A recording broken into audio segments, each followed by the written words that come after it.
The president knew exactly where he is. He has the experience of going to Sandy Hook, which clearly was a event in his life that he will never forget. And it left a mark on him. He called it the worst day of his presidency. Listen to this. Yeah, I was too, actually. I visited Newtown 2 days after what happened, so it was still very raw.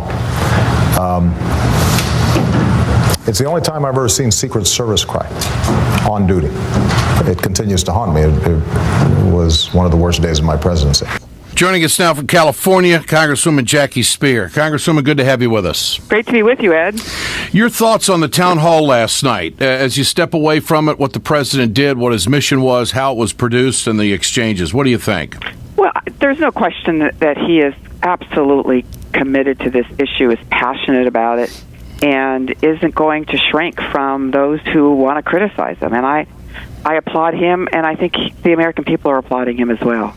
Do you think it'll move anybody in Congress, or is the gun lobby so strong it's not going to move anybody? It's not going to move anyone in Congress. See, that's really the story, and that's why the president is where he is. Right. No, this is the most dysfunctional Congress in the history of this country. It's reflected in the polls. That's why there is so much anger out there. And frankly, the members here just don't get it. We've got to come together and work together. And the fact that you can't pass a bill that is just going to keep the status quo in place, it's just going to accommodate the fact that new technologies, the internet, and different ways of selling guns have come into being. But we still want background checks to make sure that ex-cons and persons that are convicted of misdemeanor domestic violence don't get guns. So why would we want to create an avenue for them to escape what we already have as the law in the country? Closing the gun show loophole, how much of an effect do you think that's going to have? There's more guns, I think, that are sold on the internet than are sold at gun shows. In California, we have every imaginable law in the book, and yet there were AK-47s that terrorists in San Bernardino were able to get. Mm-hmm.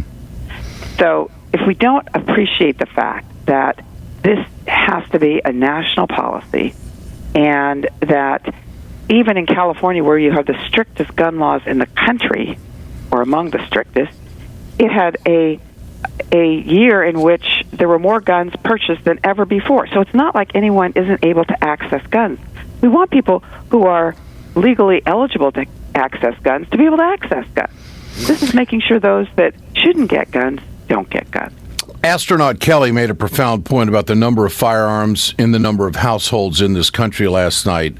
350 million guns, 65 million households. That's a number that we don't hear too much about. And then he asked the question about how would the government go about confiscating that? Is it even possible?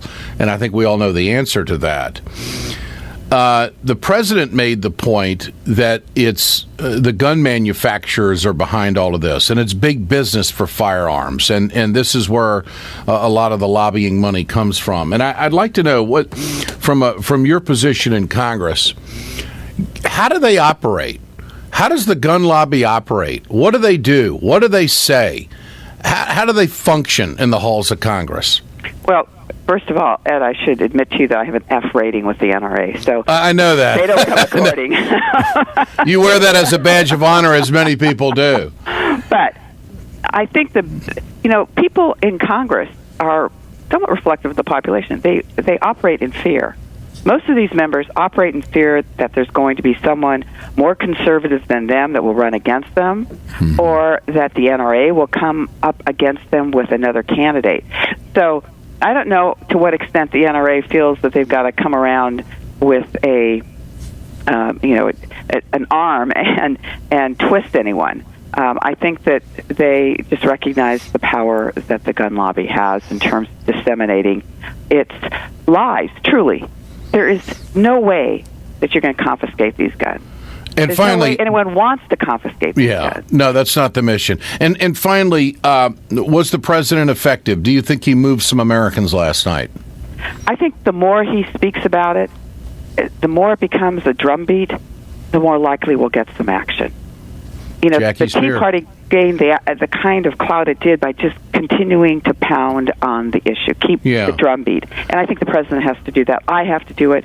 I've done many gun buybacks in my district. I've done conferences on After Newtown, and we've done a whole program in my area on making sure kids in schools that have issues are identified and they get the support they need so that we don't have Newtown incidents in our community.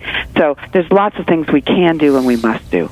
Listen to Donald Trump. This, of course, anything the president does ends up on the campaign trail, and they all react to what they would do. Here's Trump. You know what a gun-free zone is to a sicko? That's bait. That's like gun-free zone. I will get rid of gun-free zones on schools, and you have to. And on military bases, my first day, it gets signed, okay? What do you think of that? End gun-free zones at schools. That would be, there would be firearms at elementary schools in America. So this is how chilling that comment is to me. Imagine having, toddlers and first graders walking around with guns. I mean, how outrageous can we get on this issue to lose any sense of sanity and common sense? I mean, it's absolutely absurd, and it will. I think if people sit back and think about it, they recognize that doesn't make sense.